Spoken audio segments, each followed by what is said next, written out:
So today we are going to start chapter number 6, functions and linear graphs. Before starting the chapter, first you need to understand Cartesian coordinate system.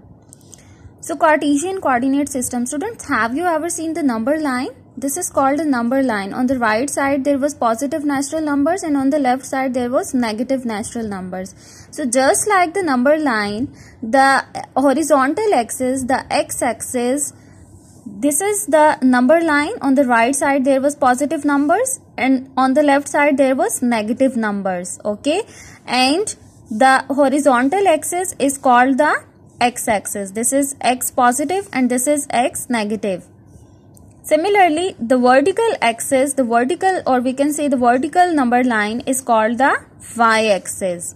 On the upward direction there was positive natural numbers and in the downward direction there was negative natural numbers, and we call it as y dash, x dash. So the horizontal axis is called the x-axis, vertical axis is called the y-axis, and x-axis and y-axis meet at the origin. This is the origin where x-axis and y-axis meet at right angle, and this is called the origin. The reference point is called the origin.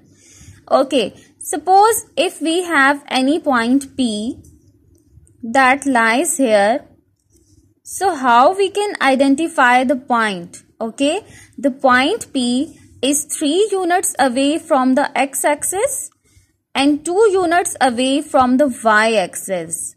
So we can write it as 3, 2 in round brackets, 3, 2. Okay, there is one thing that I want to point out.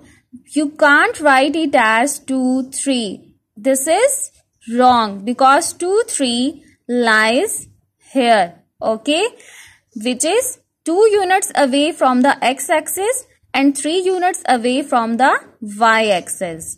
So the point P and 3, 2 is called the coordinates of point P. This is called the coordinates of point P. So the coordinates of point P are 3, 2.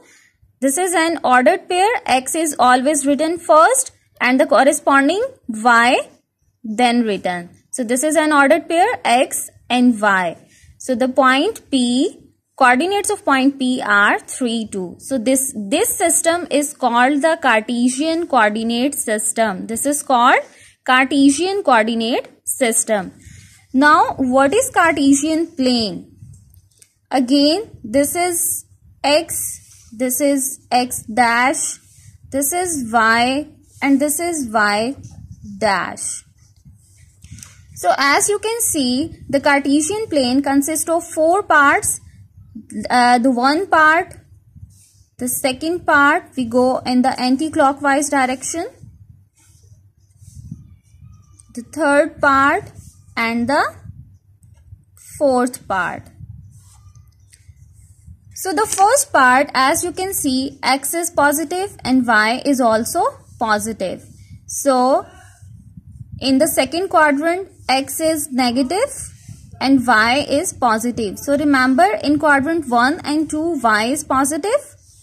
And in quadrant 3, x is negative, y is negative. And in quadrant 4, x is positive and y is negative. Suppose I have any point A,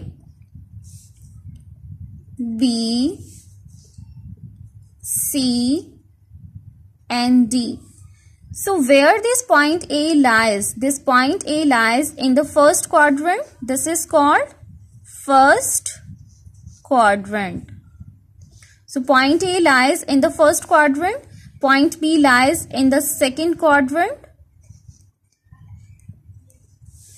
Point C lies in the third quadrant.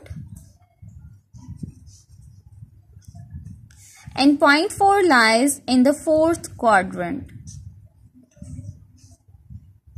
So a Cartesian plane consists of 4 quadrants in the anti-clockwise direction.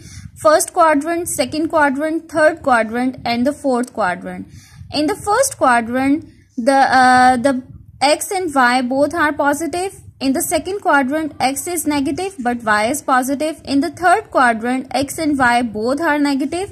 And in the fourth quadrant, x is positive and y is negative. Suppose if I have any point E lies here. So, where this point lies, in the first quadrant or in the second quadrant? The point E lies on the x-axis plane, on the y-axis plane.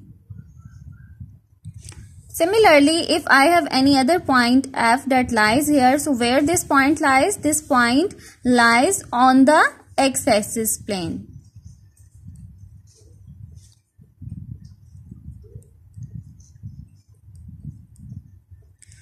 So the conclusion is that any point lies in these quadrants, either in the quadrant or either on the x-axis or y-axis plane. So this is a short description of Cartesian coordinate system. Now we will start exercise 6a.